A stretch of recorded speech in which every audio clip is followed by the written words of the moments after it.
మేడిగడ్డ కుంగుబాటుపై నివేదిక సిద్ధం చేస్తుంది విజిలెన్స్. మేడిగడ్డ బ్యారేజీ 2019లోనే డ్యామేజ్ అయినట్టు గుర్తించింది.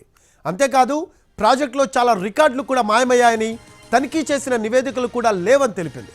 1 నుంచి 5వ పిల్లర్ వరకు క్రాక్స్ వచ్చినట్లు విజిలెన్స్ అధికారులు చెప్తున్నారు. మేడిగడ్డ బ్యారేజ్ డిజైన్కి నిర్మాణానికి తేడాలున్నాయంటున్నారు విజిలెన్స్ అధికారులు.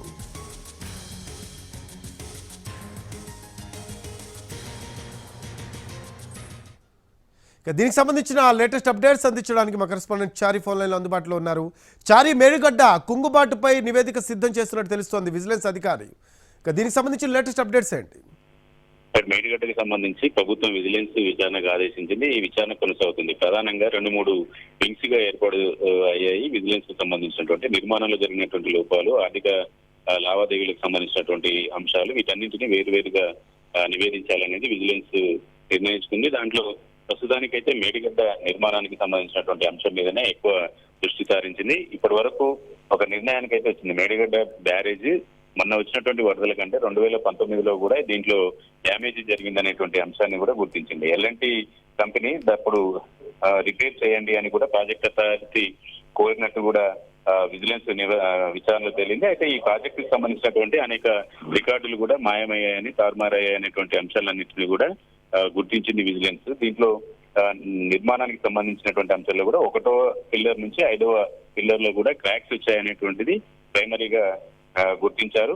ఎల్ఎన్టీ నిర్మాణానికి సంబంధించి ఈ కాంట్రాక్ట్ తీసుకున్నప్పటికీ కూడా సబ్ కాంట్రాక్ట్ పనులు చేశారనేటువంటి అంశాన్ని కూడా గుర్తించింది. వీటన్నిటితో పాటుగా శాంపిల్స్ సేకరించింది. నిర్మాణంలో లోపం ఉందా, నాణ్యత లోపం ఎలా ఉంది, ఇలాంటి అన్నిటికి సంబంధించినటువంటి వివరాలన్నింటినీ సేకరించే పనిలో విజిలెన్స్ ఉంది. సేకరించినటువంటి శాంపిల్స్ అన్నిటిని కూడా ల్యాబ్స్ కి పంపించారు. 1-2 రోజుల్లో ఈ ల్యాబ్స్ కి సంబంధించినటువంటి రిపోర్ట్ కూడా వచ్చేటువంటి అవకాశం ఉంది. అలాగే 2018 నుంచి మేడిగడ్డ నిర్మాణం జరిగింది కాబట్టి 2018 నుంచి శాటిలైట్ కి సంబంధించినటువంటి డేటా ఇవ్వాలని చెప్పేసి అధికారులు కోరినట్టు తెలిసింది. 2-3 రోజుల్లో శాటిలైట్ డేటా కూడా వచ్చేటువంటి అవకాశం ఉంది.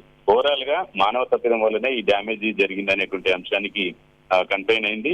అలాగే మెటీరియల్ లాగ్ బుక్స్ కూడా మాయమైనట్టు విజిలెన్స్ గుర్తించింది. ఓవరాల్ గా ఈ మేడిగడ్డకు సంబంధించినటువంటి పూర్తి స్థాయి విచారణను కొనసాగిస్తుంది. అసెంబ్లీ సమావేశాల నాటికి పూర్తి స్థాయిలో నివేదిక వచ్చేటువంటి అవకాశం ఉంది.